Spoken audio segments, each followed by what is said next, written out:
Assalamualaikum warahmatullahi wabarakatuh. Alhamdulillah, wassalatu wassalamu ala rasulillah wa ala alihi wa sahbihi wa man walah, amma ba'du. Kaum muslimin yang dirahmati Allah subhanahu wa ta'ala, kita bersyukur kepada Allah karena Allah telah menyampaikan kita ke Syawal dan telah menyelesaikan sebuah ibadah besar yang luar biasa memang nilainya. Itulah namanya Ramadan. Beberapa ataupun mungkin semua buah dari Ramadan itu kita rasakan dan kita nikmati pada saat ini. Apa saja hasil ataupun buah dari Ramadan itu, di antaranya yang bisa kita rasakan barangkali saat ini, hati yang khusyuk. Betul kan Pak? Terasa ya? Dalam Ramadan itu hati itu khusyuk sekali. Kalau ibadah ya mudah untuk khusyuk. Jiwa tenang, tidak gerusah-gerusuh. Batin teduh menghadapi kehidupan ini. Ya. Menghadapi kehidupan ini tidak mudah. Baik secara pribadi ataupun secara keumatan. Ya, dulu bayangkan waktu perang Uhud. Ya. Di awal menang, fase kedua kalah, itu goncang itu. Para sahabat itu goncang. Melihat orang-orang kafir menguasai lapangan. Ya. Tetapi karena kesabaran,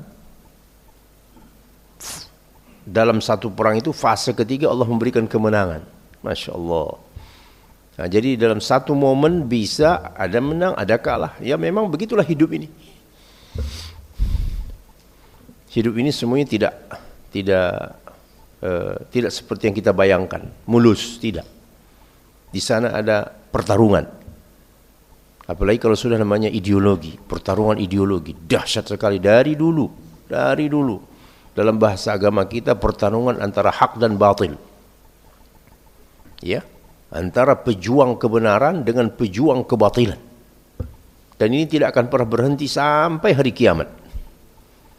Nah, jadi di dalam Ramadan ini ada hikmahnya, jiwa kita jadi tenang, kemudian semangat ibadah Bapak tinggi. Ya, semua kita merasakan itu ya. Apa saja yang sifatnya kata Quran, hadis itu merupakan ibadah yang mendapatkan pahala dari Allah, itu kita kejar itu. Berinfak, wah. Kemudian kerinduan kepada akhirat itu sangat tinggi. Membayangkan surga, sebaliknya membayangkan apa? Neraka, itu enggak tertahan itu air mata itu. Ya. Kita dengar orang baca Quran, atau kita sendiri yang baca Quran, ada ngerti dikit-dikit cerita neraka. Wah, kita bawa diri kita dalam suasana itu, tidak terasa air mata itu. Ya, ya itulah namanya manfaat Ramadan. Kenapa orang mudah menangis? Ya, ketika khususnya saat ingat kepada akhirat. Kenapa? Hati bersih, Pak. Orang yang hatinya bersih itu gampang tersentuh.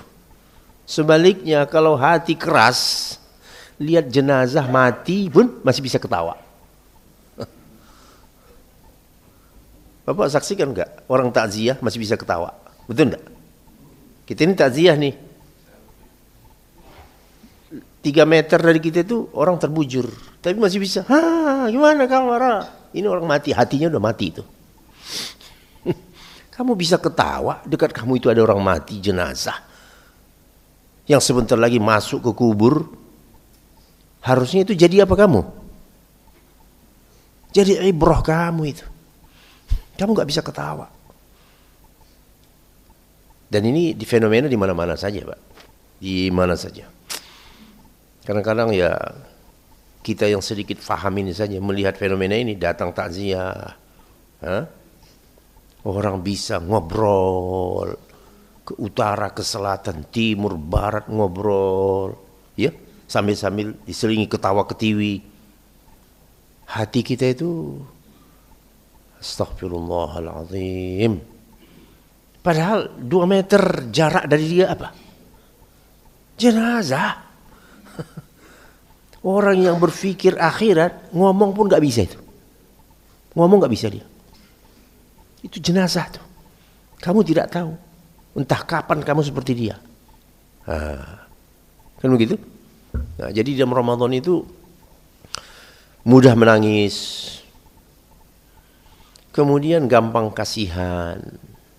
Nah, ini juga ya, hati orang mukmin itu kan gampang kasihan. Kata orang nggak tegaan, ya, melihat orang menderita nggak tegaan.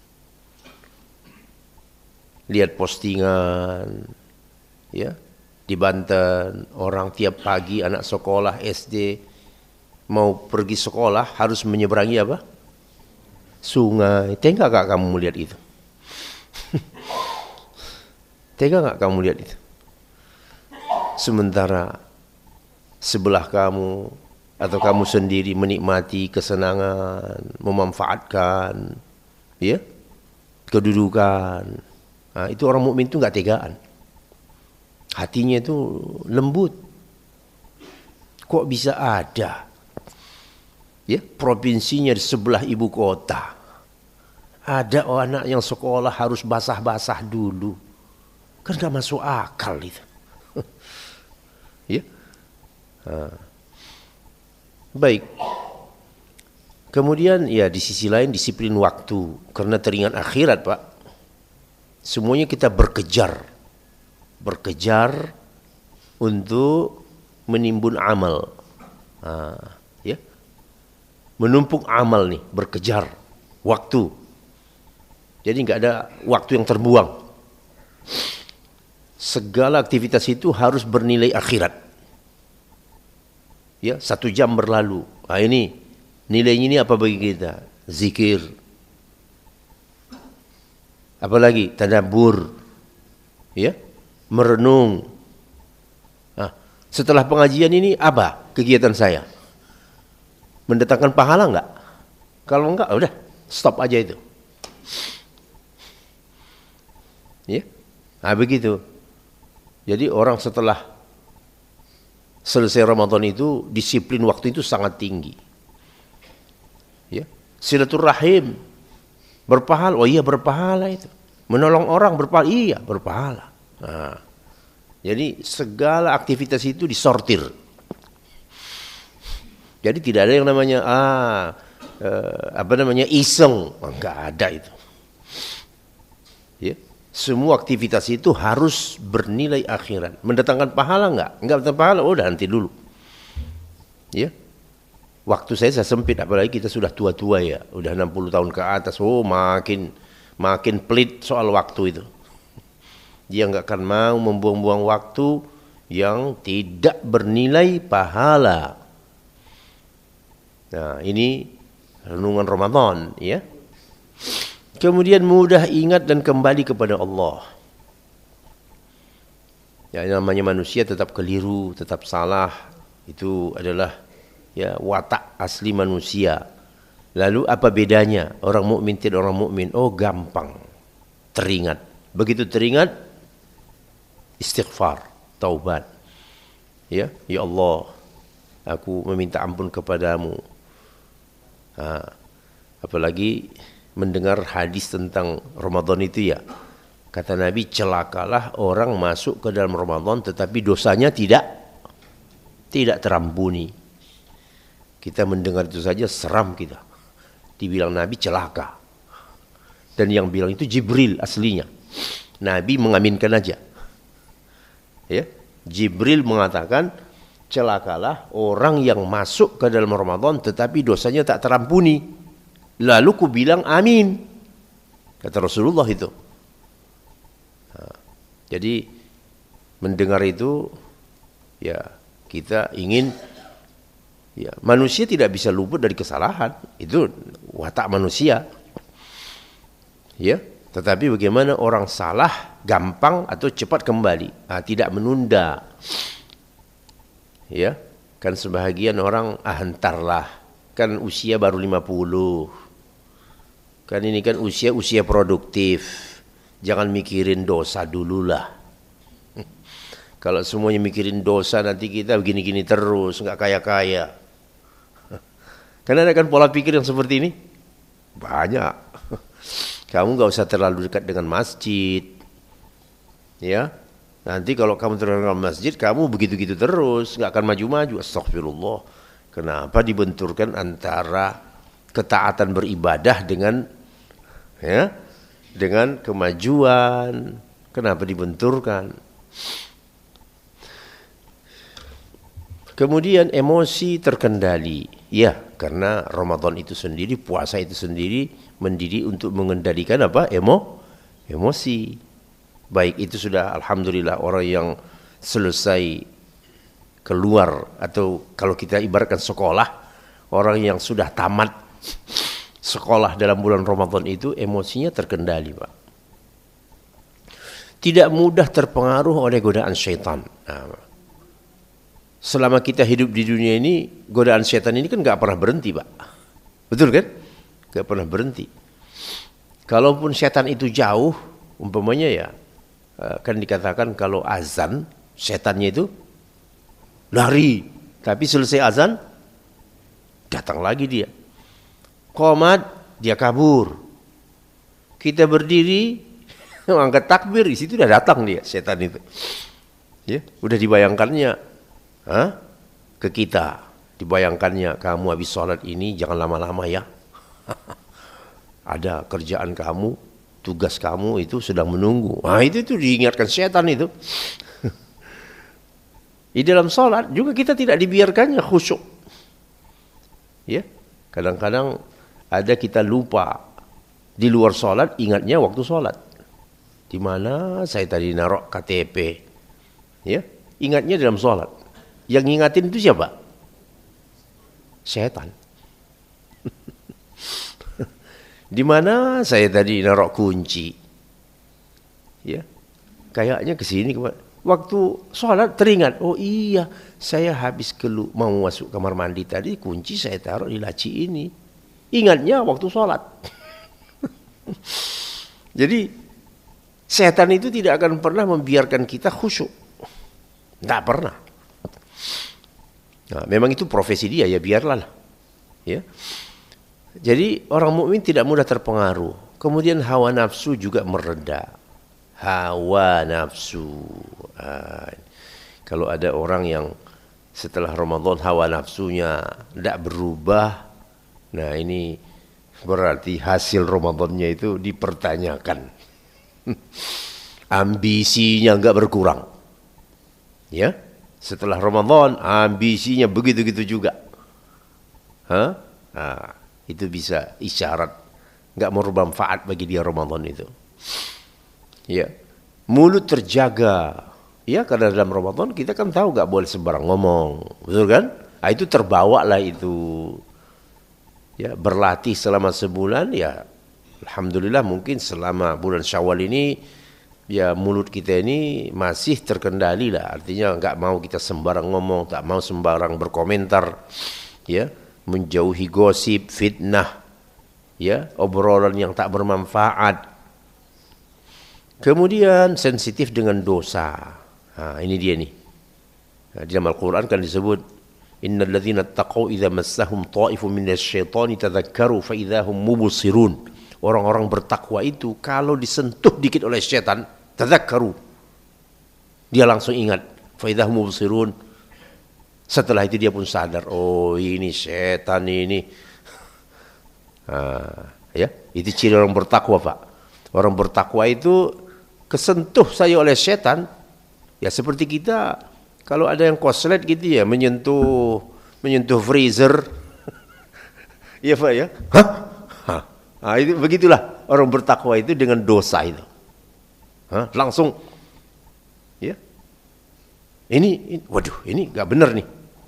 Bukan sebaliknya, ini enggak benar. Terus saja lah, kapan lagi?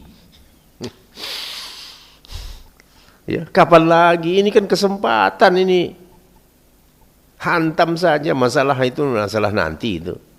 Nah, itu orang yang tidak bertakwa. Tapi kalau orang bertakwa, kalau itu Al-Quran lah, Allah yang mengatakan itu. Idza massahum. Kalau orang bertakwa itu massa, disentuh oleh setan, tadzakkaru. Mereka langsung ingat. Nah, ini nggak benar nih. Ya, ini tidak benar nih. Fa idza hum mubsirun, lalu setelah itu pun mereka sadar, oh iya, makanya. Nah, kan begitu ya. Sudah sadar, nah langsung ini berpikir. Untung saya tidak melakukan ini itu. Untung saya tidak melakukan. Kalau tidak, wah habis saya sudah. Nah, inilah kira-kira sensitif dengan dosa, maksiat, mungkar. Nah, ini khas orang-orang yang baru selesai pelatihan apa? Iya, Ramadan. Kemudian juga benci Pak dengan perbuatan maksiat itu. Bukan bangga. Ya. Punya kekayaan tetapi semuanya hasil garong, itu tidak bangga. Benci dengan perbuatan maksiat itu. Ya. Kemudian persaudaraan. Nah, ini ukhuwah. Nah, ini sudah kita rasakan ya. Ramadan itu semakin mempererat apa? Ukhuwah kita. Tidak ada kaya, tidak ada miskin, tidak ada kopral, tidak ada jenderal. Ya. Kita semuanya sama. Nanti kalau sudah masuk kubur, pangkat-pangkatmu itu nggak akan kebawa kan ke dalam kubur. Siapa yang banyak amalnya, dialah yang enak di dalam kubur. Bukan siapa yang tadinya disanjung-sanjung di dunia, lalu ke dalam kubur dihormati, bisa saja ditendang langsung itu dalam kubur itu. Kamu dimuliakan di dunia, di sini tidak ada. Ya. Jadi persaudaraan makin akrab. Ya. Kan dunia, persaingan dunia lah membuat persaudaraan kita itu menjadi apa? Terbelah, betul kan? Persaingan dunia membuat kita menjadi terbelah. Kalau sudah terbelah, musuh pun bagaimana? Oh, mudah menaklukkan. Pandangan hidup, nah ini agak sedikit serius ya. Nah, ini semangat-semangat Ramadan. Pandangan hidup sudah terislamkan Pak selama Ramadan ini. Ya, karena kita banyak disuguhin dengan ayat Quran, dengan hadis Nabi, ya, pendalaman akidah. Jadi pandangan hidup kita sudah berubah. Kemudian menjauhlah dari kehidupan sekuler. Oh ya, itu dulu ya. Masa saya muda, tetapi sekarang makin lama, makin banyak belajar, ya sudah tidak lagi sebagai orang sekuler. Ya, tidak suka bahkan kepada faham-faham yang merusak, sekularisme, liberal, pluralisme, atau yang berbaju-baju agama, Syiah, Ahmadiyah, aliran sesat, itu otomatis ya tidak akan suka penyimpangan-penyimpangan terhadap ya kehidupan manusia, ajaran. Juga kritis melihat gerakan pemurtatan, ya. Di mana-mana umpamanya kita mendengar berita pemurtatan di sana di sini, misionaris dengan baju itu, baju ini, ya. Jadi kita semakin tajam. Oh, ini misionaris ini ingin memurtadkan kaum muslimin, ya, ingin mendangkalkan akidah. Salah satunya lewat pendidikan, ya, pendidikan agama dibuang dari kurikulum. Itu tujuannya apa? Kan begitu ya? Itu pemurtatan secara halus. Baik, menghidupkan kembali ibadah. Jadi sudah terasa enak, nikmat, lalu selesai Ramadan, nah ini kita tidak akan tarawih lagi kan? Otomatis Pak. Jadi bagaimana untuk menjaga semangat ibadah itu? Ya, ada yang tetap namanya sholat berjamaah. Ya, apalagi pada waktu-waktu sulit, subuh, ya, isya, asar juga waktu sulit. Ya, kita hadir untuk menjaga ini. Kemudian puasa 6 hari, alhamdulillah rata-rata kaum muslimin mengamalkan ini. Ya, ini juga salah satu cara untuk memaintain itu dia ya. Waktu kita sahur, ya teringatlah sahur bulan Ramadan kemarin enak sekali, indah sekali. Buka bersama, waduh masya Allah. Nah, itu teringat pada waktu puasa Syawal. Bahkan ada yang sifatnya tiap bulan terus. Apa itu? Ya 3 hari putih itu. Ya. Nah, tiap bulan ini berjalan terus ini. Ya mau Syawal kah namanya, mau Zulqa'dah kah namanya, itu terus berjalan. Nah, dalam rangka apa tadi ini? Itu mempertahankan semangat, jangan sampai ya ibaratnya jangan sampai melorot itu semangat ibadah itu. Ya, begitu masuk Syawal, ya sudah tidak pernah lagi menginjakkan kaki ke masjid. Lah, seolah-olah masjid itu hanya untuk apa? Ramadan saja. Ya, jangan sampai kita ya punya anggapan seperti itu. Ya, menjaga gairah tahajud.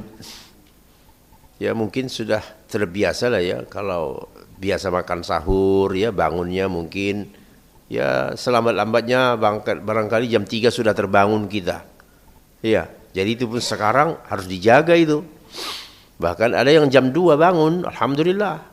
Ya, makin tua kan mata ini makin berkurang tidurnya, Pak. Betul enggak? Ya. Jangan dibalik, makin tua makin banyak tidur. Wah, ini agak tidak lazim itu. Orang tua itu gampang terbangun, tidurnya itu sedikit. Nah, itu nikmat Allah tuh. Nah, nikmat Allah untuk apa? Supaya kamu di waktu malam bagaimana, Pak? Banyak beramal, banyak ibadah kamu di waktu malam. Karena tidurmu sedikit. Mau dipaksa-paksa juga, ya nggak akan susah lah. Ya, kalau sudah 60 ke atas itu udah agak susah tidur malam itu. 4 jam udah bangun. Iya, ini sebenarnya bukan sesuatu yang disesali, justru itu disyukuri. Kalau yang muda-muda kan susah bangun, betul enggak? Usia 40, 50 susah bangun malam. Dengar azan juga kadang-kadang susah bangun. Tapi kalau udah usia 60 tahun ke atas, itu 4 jam tidur sudah terbangun. Dibawa pun tidur nggak akan bisa juga. Bolak-balik nggak bisa. Susah gitu. Ini disyukuri. Sehingga semakin banyaklah waktu kita dipakai untuk bertakarrub kepada Allah. Iya. Jangan cari pelarian, nonton. Ya, hidupin TV dulu. Ya, jangan begitu. Justru itu dimanfaatkan untuk kehidupan kita setelah dunia. Masya Allah. Itulah Allah itu sudah men-set manusia itu begitu ya. Dikasih Allah umur, ada yang panjang, lalu dibuat Allah kehidupan itu begitu. Makin tua makin susah tidur. Nah, coba Pak, orang yang jauh dari agama, dia cari pelarian tuh, tontonan lah namanya. Betul kan? Ngapain aja lah dia di situ? Udah nggak bisa lagi mata tidur katanya. Padahal seharusnya itu dipakai untuk apa? Tahajud. Waduh, kaki saya sudah nggak kuat berdiri. Duduk kamu. Apa duduk juga nggak bisa? Pakai kursi kamu sholat, nggak apa-apa. Ya. Waduh, saya nggak ada yang hafal Quran. Bawa itu, ya, bawa itu mushaf itu, taruh meja di sampingmu, ya, taruh di sampingmu meja, angkat takbir, baca Fatihah, buka itu mushaf, ya, mau 1 halaman 1 rakaat, iya, habis rasain 1 halaman, udah 1 halaman aja, taruh ruku lagi. Sami Allahu liman hamidah. 2 rakaat kedua begitu lagi. Agama itu mudah. Nggak bisa berdiri, duduk. Saya nggak hafal, buka. Ini sholat sunnah. Nah, kalau sholat fardu kan nggak perlu baca ayat panjang, iya. Kecuali kamu jadi imam, jadi makmum. Ya. Ini kan sholat sunnah. Sholat sunnah, ya bebas, ya gerak tangan. Nah sekarang namanya HP, masih bisa membuka HP, ya pakai itu saja sudah. Ya, aplikasi Quran, selesai, masukin dalam saku. Berjam-jam bisa sholat seperti itu. Ya, ini harus disosialisasikan supaya makin banyak orang faham bahwa beribadah itu tidak susah, tidak menyulitkan. Ya, daripada kamu ya sholat 2 rakaat udah selesai, alhamdulillah. Nah, bukan tidak bagus, tetapi masih bisa kamu nambah. Nah, sampai 11 rakaat umpamanya kan begitu kan? Nah, kenapa itu tidak dilakukan? Baik. Kalau ada pertanyaan Bapak seputar ini, langsung saja boleh, nggak ada apa-apa ya. Tidak harus menunggu selesai kita. Gairah tahajud, karena sholat sunnah yang paling utama sesudah sholat fardu itu apa Pak? Tahajud itu. Bukan sholat duha yang paling hebat. Ya, ada orang sholat duhanya 8 rakaat, tahajudnya nggak ada. Ya. Kenapa kamu tidak kasih waktu untuk tahajud? Justru tahajud itu nomor 1. Bahkan rawatib pun kalah dengan tahajud itu. Ya tapi kita kan mau semuanya lah. Ya ibarat rekening. Bapak punya rekening 4 bank. Nah, kita pun begitu juga, ada rekening tahajud, ada rekening witir, ada rekening rawatib, ada rekening tahiyatul masjid. Semuanya itu amal itu ada rekening-rekeningnya. Seharian umpamanya Bapak sudah mengunjungi 4 masjid. Setiap masjid itu Bapak salat apa? Tahiyatul masjid. Masya Allah, terisi rekening tahiyatul masjid 4 kali. Bapak tugas keluar kota, cari penginapan yang ada dekat di situ masjidnya. Jalan 200 meter udah ketemu masjid. Ke situ tahiyatul masjid, masya Allah. Jadi nanti bumi-bumi tempat sujud kita ini itu akan jadi saksi di hari akhirat. Ya Allah, aku dulu, kata bumi yang di mana? Yang di Kalimantan, umpamanya ya. Aku dulu jadi saksi, dia itu pernah sujud di punggungku. Ya. Apalagi kalau Bapak suka travel, ya, Turki, ya, ke Mesir, atau mungkin ke Eropa. Walaupun daerah itu banyak dihuni orang di luar Islam, tetapi nanti jadi saksi juga. Ya Allah, walaupun di sekitar aku ini banyak orang yang tak menyembah Allah, tetapi hamba-Mu ini datang dia dulu kemari, aku jadi saksi dia di punggungku pernah bersujud. Bisa dipahami ya Pak ya? Nah, semua itu ada rekeningnya. Rekening tahajud, rekening tahiyatul masjid, rekening witir. Ya, witir. Ini pesan Rasulullah. Ya ahlal Quran awtiru. Wahai ahli Quran, artinya orang beriman, witirlah kamu. Ya. Fa inna Allah yuhibbul witr. Sesungguhnya Allah menyukai witir. Jadi witir bukan cuma kapan? Ramadan saja. Bukan cuma Ramadan saja witir. Tiap malam witir. Ya. Berarti datang subuh kemari. Ya. Tahiyatul masjid. Ya, masih ada waktu 15 menit lagi. Ataupun terakhir kita bilang lah, 3 menit lagi mau azan, witir. 3 rakaat, ya 2 rakaat salam plus 1, udah mau azan nih, witir. Terisilah rekening bapak, rekening witir. Bagaimana kalau itu tiap malam? Masya Allah, inilah nanti. Nah, apa kata Rasulullah ketika ditanya seorang sahabat? Ada seorang sahabat, ya Rasulullah, aku ingin berdampingan denganmu di surga. Kata Rasulullah apa? Fa'alaika bikathratis sujud. Banyak-banyak kamu sujud. Arti banyak-banyak sujud itu apa?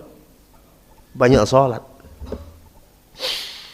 Rekening witirnya penuh, rekening tahajudnya penuh, tiap malam dia tahajud, rekening rawatibnya ada. Apalagi yang namanya salat fardu. Ada lagi namanya, ya itu salat ya, rekening salat. Lain lagi rekening infak, sedekah. Jadi ini semuanya berkejar menumpuk amal untuk menghadapi akhirat. Iya. Baik, rekening Quran Pak. Satu hari jangan sampai tidak menyentuh, tangan kiri ini tidak menyentuh Quran. Satu hari, kemana aja kamu? Waduh, saya musafir. Di dalam pesawat kamu bisa baca. Dalam perjalanan nih Pak, ya, nunggu mau boarding. Ngapain saya selfie terus? Telepon terus. Ya. Sampai masuk ke dalam pesawat pun masih sempat telepon. Quran 1 lembar pun nggak ada kamu baca. Inilah namanya orang yang melupakan apa? Akhiratnya. Apalagi kalau sudah naik pesawat Pak ya. Kalau saya naik pesawat itu, saya dalam hati saya, inilah hari saya terakhir. Itu saya begitu, setiap saya bepergian itu begitu. Inilah hari saya terakhir. Kenapa kira-kira? Emangnya kalau ada kecelakaan pesawat, ada orang yang patah tulang? Tengkoraknya juga gak ketemu. Jadi jangan menganggap sepele bepergian itu. Ya. Orang mukmin itu senantiasa berpikir hari itu adalah hari terakhir. Sehingga membuat dia apa? Bersiap. Berapa banyak orang pesawat meledak, jatuh. Ya enggak? Masuk ke laut, bangkainya pun enggak ketemu. Bagaimana? Kalau di dalam pesawat itu kerjaannya mengapain? Nonton itu. Ya, duduk di VIP di kelas bisnis. Semua video itu ada. Mau nonton film apa namanya? Begitu, ya enggak? Mengapain kamu melihatin itu saja? Kamu tidak tahu entah apa kejadian 1 detik berikutnya. Jadi manusia itu senantiasa berpikir maut datang tanpa disangka, sampai sangka-sangka. Ya. Kenapa dalam pesawat ataupun kita bilanglah travel udara itu dibuat sedemikian rupa nyaman, betul enggak Pak? Hiburan, itu, ya kan? Mulai dari bandaranya, situ ada food court, makan tergantung duitmu, jenis makanan, semua ada dibuat. Nah, nanti masuk ke pesawat nyaman, kenapa? Supaya orang lupa mati. Itu saja targetnya itu. Supaya orang lupa mati. Ya kalau sudah nyaman duduk di kelas bisnis Pak, silakan. Yang senyum-senyum begitu tuh, silakan Pak. Apa ingat kamu mati? Ya enggak ingat. Segala fasilitas apa? Pencet ini, mau maju, mau mundur, bebas. Ya. Sebentar lagi datang dia membawa anduk untuk ngelap muka kamu. Itu semuanya apa? Untuk melupakan kamu dengan apa? Mati. supaya kamu lupa. Padahal kalau kamu pikir kalau terjadi apa-apa dalam pesawat, mana ada ceritanya orang patah kaki. Aduh, lecet kaki saya jatuh pesawat, ada?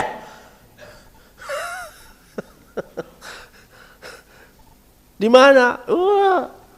Tengkorak pun nggak ketemu.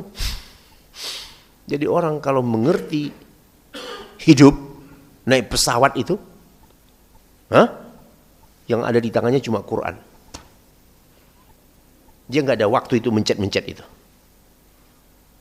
Yang ada di kepalanya apa? Zikir. Ya. Nanti diingatkan Allah ada turbulensi, baru astagfirullah, baru ingat. Goncangan, turbulensi udara.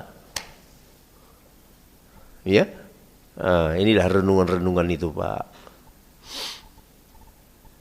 Ya, saya makin jauh perjalanan itu. Ya, bayangkan saya kalau dari Jakarta New York. Berapa jam itu? Oh, dah. Pikiran itu, ya terserah ya Allah kalau memang. Jadi Quran itu tetap di tangan. Dan nikmat sekali, Pak. Saya banyak surah yang ingat kembali di dalam pesawat. Ya. Perjalanan-perjalanan seperti itu. Banyak surah kita kalau untuk duduk 2 jam kan susah di bumi ya. Ya kan? Tetapi di pesawat ya, perjalanan ke luar negeri dipaksa kamu harus duduk. Nikmat sekali baca Quran. Murojaah Quran. Nikmat. Alhamdulillah, surah yang kamu tadinya lupa jadi ingat. Begitulah orang mukmin memanfaatkan hidup. Tapi kalau orang tak beriman, Pak, ya memang gelisah. Saya saksikan tuh. Ya, saya pernah begitu dengan istri. Ya, di samping begitu, dia kelihatan sih gelisah. Saya tunjukin, lihat tuh. Itu orang gimana? Gelisah kan? Dia aja gelisahnya. Memang tidak ada kegiatannya, dia gelisah. Kita zikir, tilawah, mau 20 jam pun perjalanan kita anteng aja. Ya, kita punya Quran, Masya Allah. Jadi ini Bapak yang dirahmati Allah, semangat membaca Al-Quran. Kemudian juga membaca buku-buku Islam. Ya, bacalah. Ya, banyak yang harus kita ketahui. Makin banyak ilmu, ya makin mendekatkan diri kepada Allah, makin sadar kedudukan Allah Subhanahu wa ta'ala. Memperbanyak sedekah. Ini juga, ini rekening sedekah ini, Pak. Ada rekening wakaf. Yang punya tanah, punya rumah, namanya rekening wakaf. Ada yang harian, sedekah, infak. Ya? Itu semuanya nanti rekening-rekening itu akan berbicara, membela kita di mana? Ya, di yaumul qiyamah. Kemudian menjalin silaturahim dan persaudaraan. Ini masih bulan Syawal nih, Pak. Ya. Jadi persaudaraan yang tadinya lama nggak ketemu, lama ini segala macam, dan alhamdulillah kita kan punya budaya ya. Ini sangat mendukung sekali. Ya, kalau sudah Syawal itu ya, mau Bapak sebut namanya halal bihalal apapun jadi, itu kan sekedar nama ya. Intinya kan ngumpul silaturahim. Ya. Mendukung semua proyek Islami. Ini setelah Ramadan makin cinta pada Islam. Ya.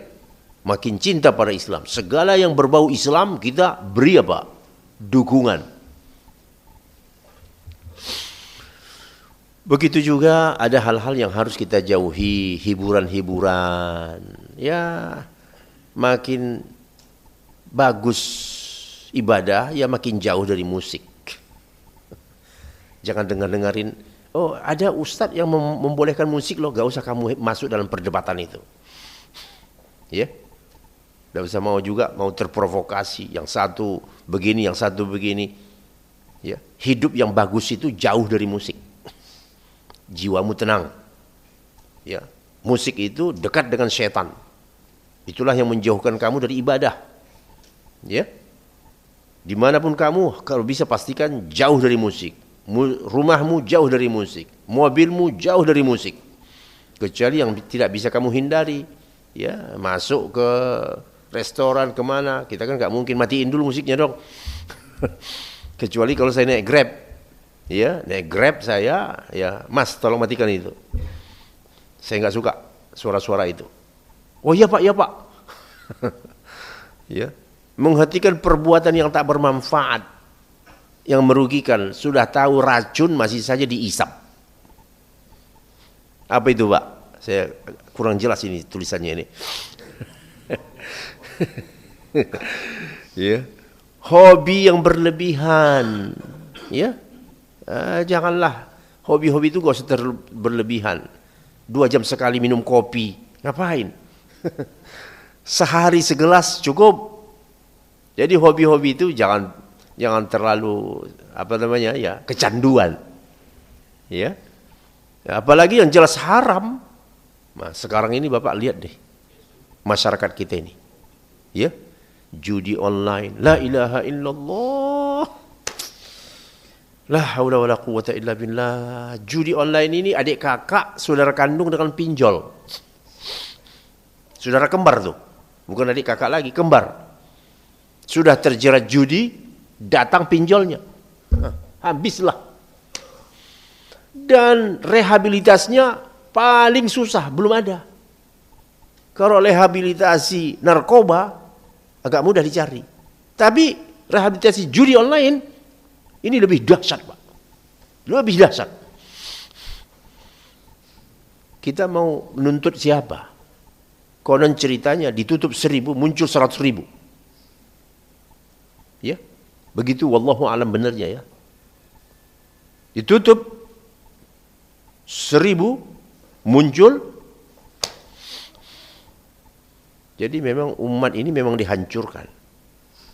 Ya, masih belum percaya kamu bahwa musuh kamu itu ingin menghancurkan generasi muda kamu, masih belum percaya. Iya.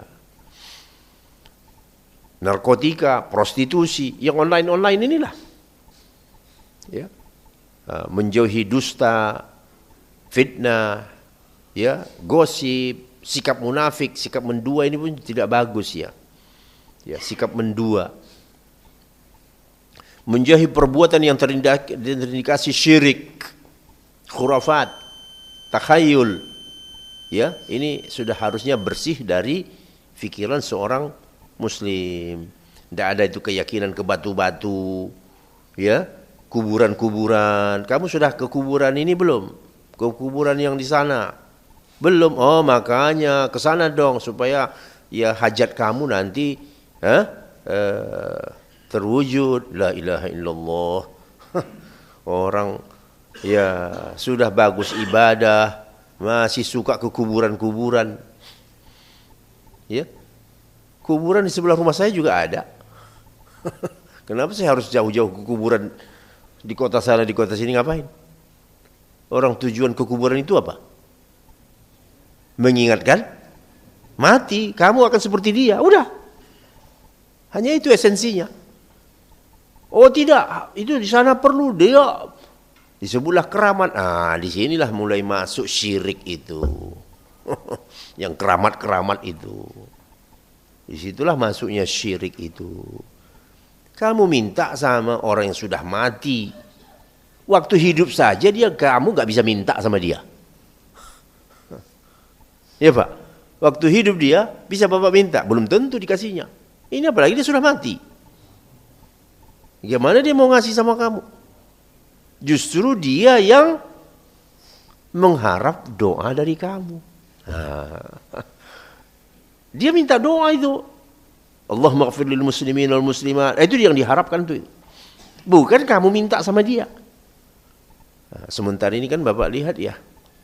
Ya, sebelum Ramadan ke kuburan, sesudah Ramadan ke kuburan. Ya kalau benar niatnya, ziarah.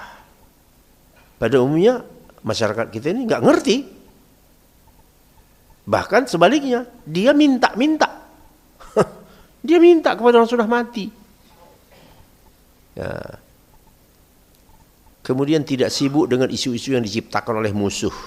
Ya, musuh kita ini nggak berhenti Pak, membuat istilah-istilah untuk ya menyibukkan kita gitu ya, supaya sibuk istilah baru yang kira-kira ujungnya ya jangan terlalu taatlah beragama. Kalau kamu nanti terlalu taat beragama, kamu nanti zamannya jadi radikal.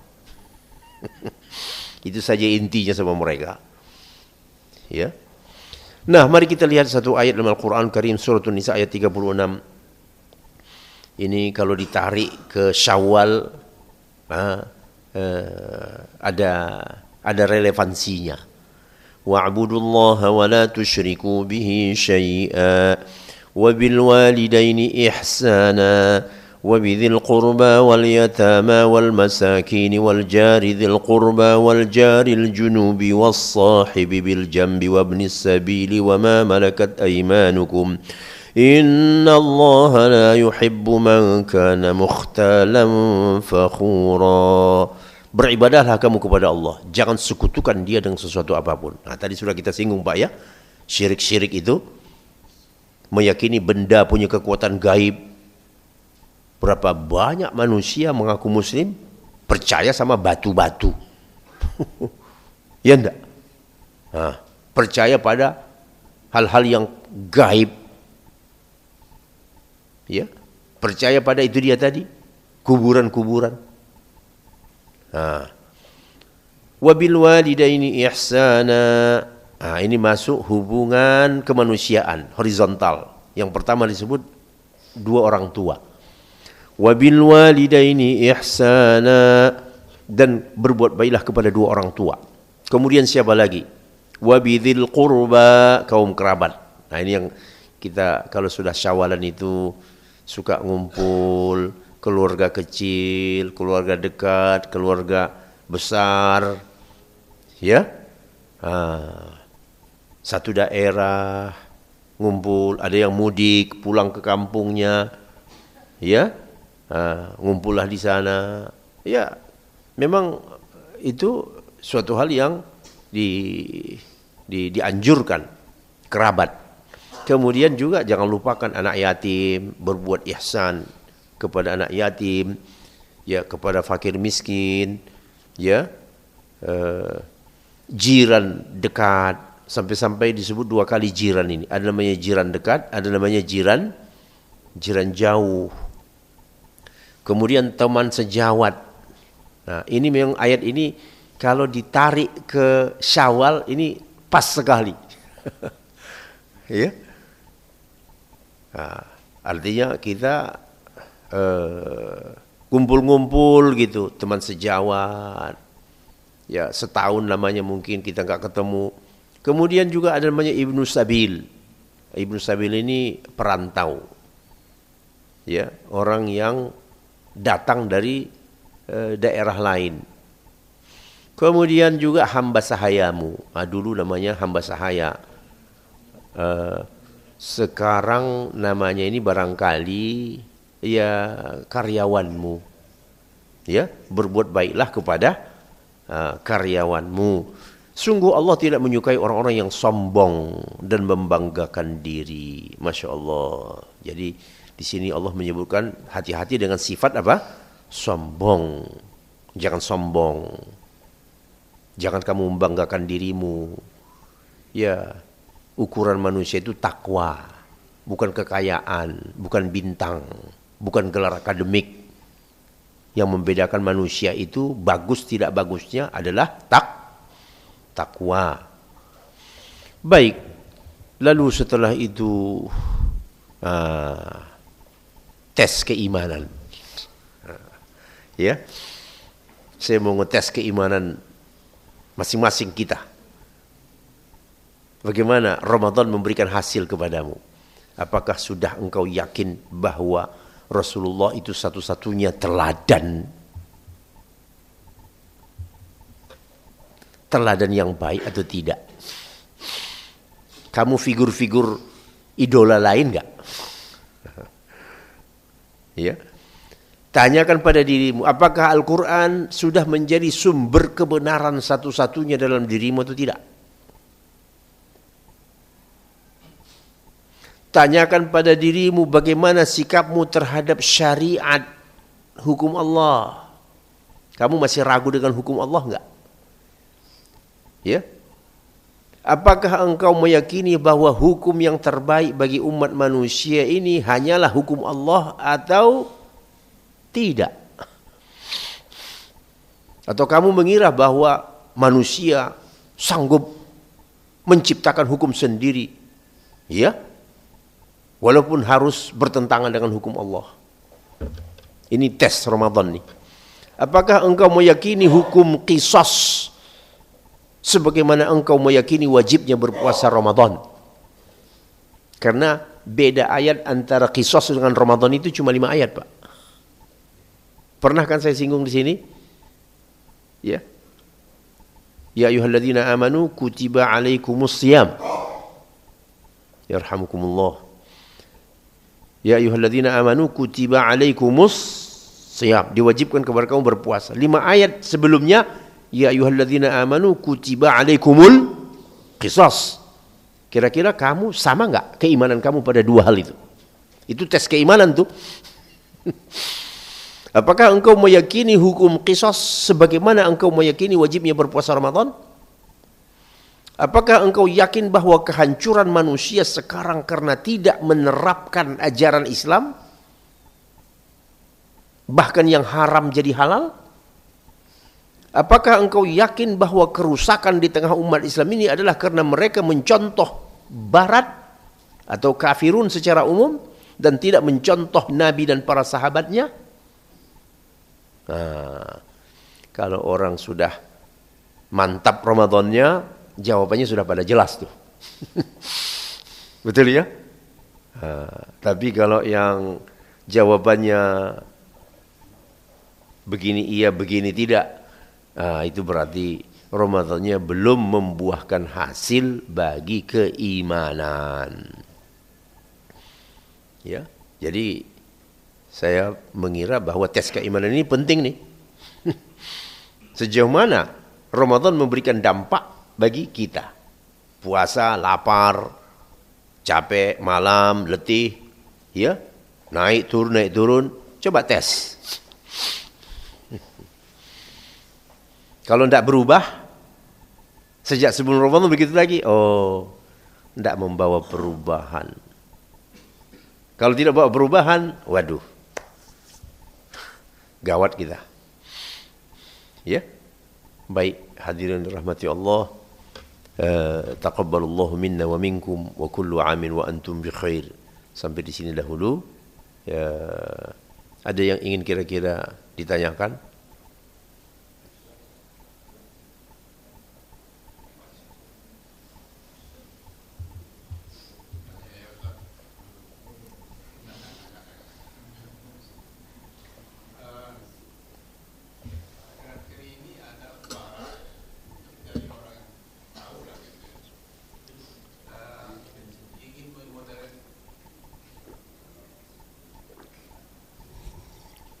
Katanya ingin memodernkan Islam. Ini apalagi ini, isu apalagi ini. Karena ya bagi saya justru Islam itu memodernkan yang lain. Sependek yang dapat saya tahu lah gitu. Tapi ini kata ingin memodernkan Islam gitu. Apa memang ada isu itu atau bagaimana? Apa sebenarnya sebetulnya tuh Ustaz? Ini yang saya ingin mungkin tanya. Maksud Bapak moderasi ya? Betul ya? Iya, itu yang populer belakang ini moderasi. Moderasi. Iya. Iya. Mungkin Bapak itu salah menyebutnya. Yang Bapak maksud itu mungkin moderasi. Ya itu betul, itu seperti ini yang kita baca. Jangan kamu terbawa oleh isu-isu yang diciptakan oleh musuh. Yang menciptakan isu moderasi itu aslinya musuh kamu. Jangan kamu ikut-ikutan. Tujuan mereka itu apa? Supaya umat Islam ini makin kendor dari agamanya. Itulah tujuan moderasi itu. Ya. Tujuan moderasi itu supaya umat Islam makin kendor dengan agamanya. Jadi nggak usah terlalu fanatik. Ya. Nggak usah terlalu menganggap bahwa itu tadi tes keimanan itu, Pak. Kamu menganggap Quran itu seperti apa? Nah, ya. Apakah Al-Quran sumber kebenaran satu-satunya?